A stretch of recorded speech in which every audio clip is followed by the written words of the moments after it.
Hello everyone, Samaritxn here, and today I'm going to be talking about how to play the map Truth in both Capture the Flag and in Slayer for a 4v4 competitive aspect. So this will be going towards your GBs, your or not UMGs, your PLGs, your arena games. I'm not covering Assault because I don't know that all that well. I know it a good bit, but not enough to start covering it. If you guys would like me to go over Assault, I'm more than glad to.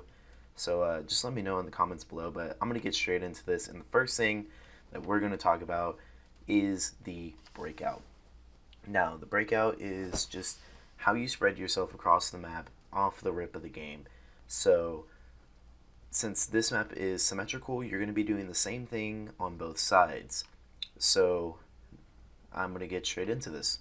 The first person, you're going to divide this map with one person going towards car, one person going towards the BR, and two people going towards the P Street over where Invis is, which is right over here. So, with that said, I'm going to first go over car side and what they're going to be doing. So, over here on car 2, you are looking to just stay alive. This one person who comes over here, you're more than likely only going to run into one or two people. More than likely one, less likely two, because there's hardly anyone who sends two people towards their car side. But you're gonna find one person here. Your main goal is to kind of stay alive. You don't want to die over here because then that person has kind of the initial top position, because P Street is a very it's very gunfight heavy. It's going to take longer to get control of P Street than it is going to be to get control of car side. So that's all I have to really say for that. Is that your job is to really stay alive, put shots down, get the kill if you can, because if you get the kill, you can immediately grab this carbine, which is a great precision weapon, and you can start putting shots onto other players if you just push more up to the top mid. The next spot, or the next lane that I'm going to be covering, is the P Street. Okay, so with the two people that are coming the P Street, which is what this is called, is the Pink Street, because this is Pink Tower 2, which we call Pink 2. So the two people that are going towards the Pink Street, one person, there's two ways that one person can play this. So what our team has is called a Holy Diver. And the Holy Diver's job is just to burn the invis. They are going to run up to it. The other person's going to be giving cover fire, trying to make sure that that person doesn't get killed, and their only goal is to burn this invis and know when they got it. So the second invis is going to be the one that's played the most rather than the first. The first one is to just get out of the way so we can focus on slaying and not have to worry about some guy who's going around invisible. The other way that you can play this is just to simply fight it. Good line of sights are right here, because you can see people off the break. I kind of prefer right here so you don't get hit by anyone who might be their BR. Another spot for the other person. So one person is going to be looking towards this or this top P2 area, so they'll be able to nade the other side if the other team decides to rush P2. So they can nade that, which P2 is a very easily naded place. And the other person can stand here, and this is only if you choose to fight for the invis and try to gain control of it and actually utilize it. So you can stand here. It's a great line of sight. No real problems there. You won't get hit by the BR player. So you can either fight it with the two people that are here, or you can have the what we like to call the Holy Diver, who just goes in to burn the invis. And remember, invis goes up every 2 minutes. So if I were to grab it right now at 4:35, the next invis that would come up would be at 6:35, not 45. If I said 4:45, I meant 4:35. So it'd come up at 635 would be the next invis. On your way there, make sure that someone grabs a storm rifle. Storm rifle is super overpowered. It's like 2 hits with it, pops shields, and if you're close enough, which you probably are, you're going to be able to hit them with a melee. And it's just super overpowered. There's one on both sides, so you don't have to worry about that. Again, symmetrical map. The last player is who's going to be grabbing the BR. Their main job is to just put shots on the people who are also going P Street, so it just makes it easier for the other 2 players to assist, to get the invis. You're just going to be putting shots on people. You're more than likely going to be killing people because the others will be putting shots on those players. And you just have the precision weapon that has more auto aim. It's the BR compared to the Magnum. You're going to have an easier time.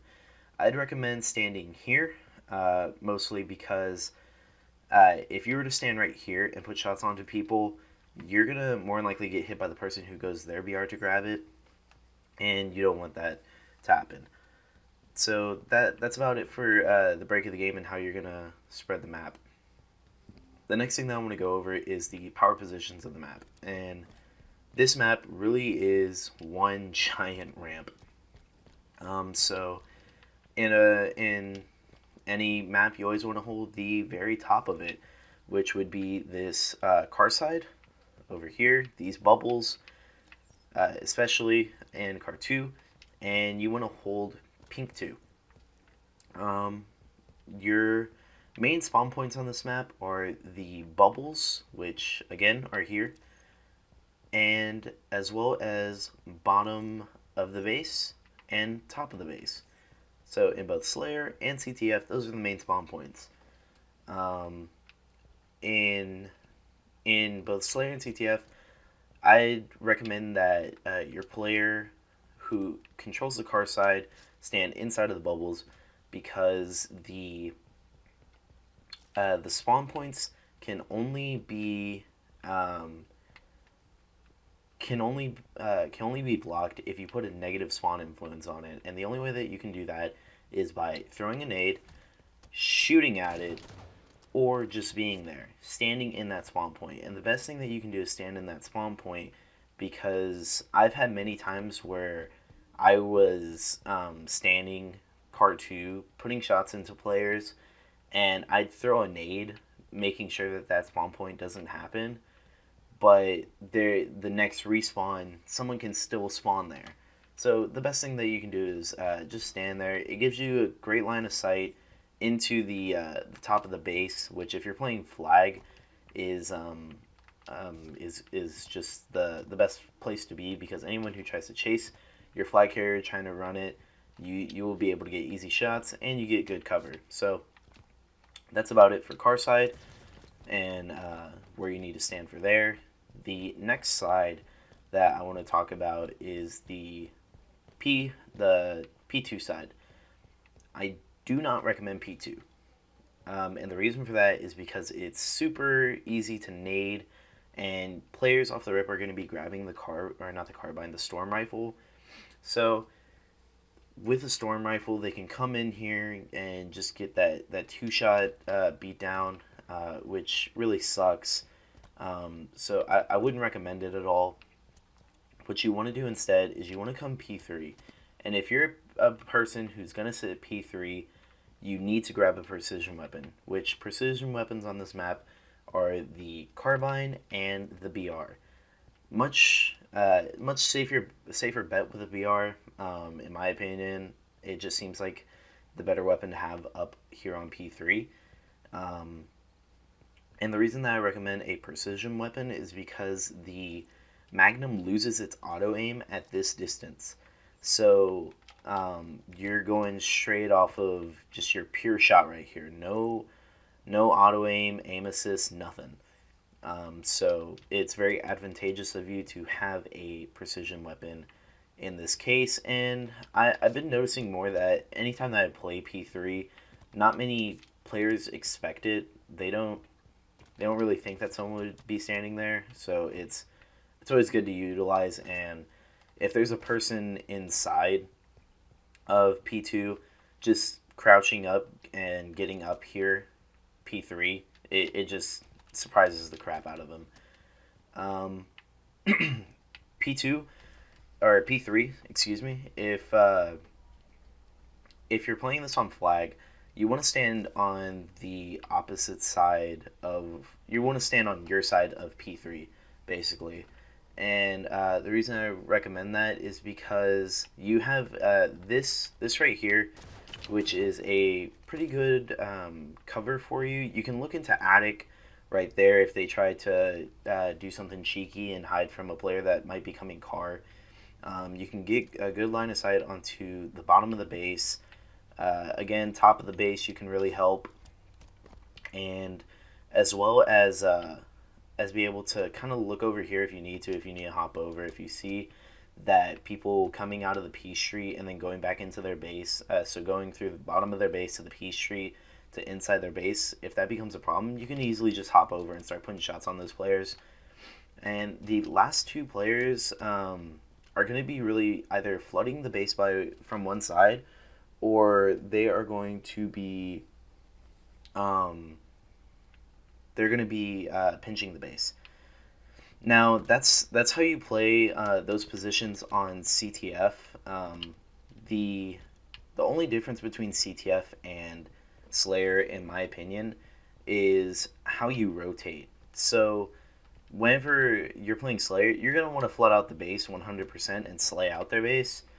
And then all those spawns that you were in have a negative influence. So you're going to have to rotate to the other side in order to get those new players.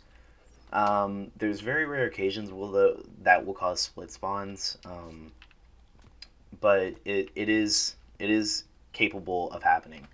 So keep that in mind whenever you're doing this. The main power weapons I wanted to talk about as well are the plasma caster, and there's also the sword down car 1.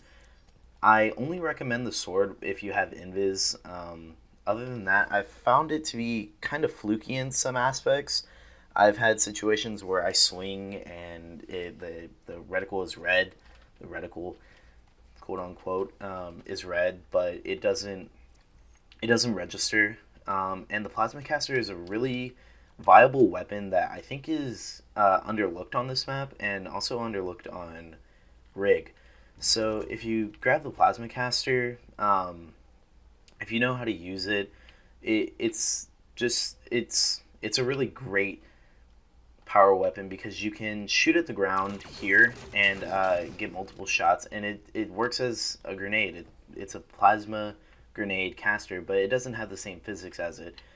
So the way that you really kind of use this weapon is by shooting at the ground if someone is close quarters, and just kind of spray into a base, really, or into the area that you think that a player is. That about sums it up. This might seem a little quick, I know, but I kind of have a little timer as far as how long my videos can be for now. But if you guys would like to see more videos like this, let me know in the comment section down below. And I would like to give a huge shout out to Luke the Notable for having me on Steaktacular and getting me some notoriety within the community, which I very much thank him. As well as Corpsic for doing my thumbnail, and Proximity for doing my logo and banner. Really appreciate them. They really do a lot for me. Tyler Corpsic is even doing it for free, which I very much appreciate him for, and Cole was more than willing to help me with the logo, or to make my logo and banner. So I can't thank them enough, as well as Luke for the new subscribers that I got from being on Steaktacular, which was a very great time. But that's going to be it for today, guys. Again, let me know in the comment section down below what maps you want me to go over. The other maps that are asymmetrical are probably going to be game types only. So leave a comment with your the game type that you want me to do, as well as the map, and I will I will see you guys in the next one. Don't forget to like, comment, subscribe, and like I said, I'll see you guys in the next one.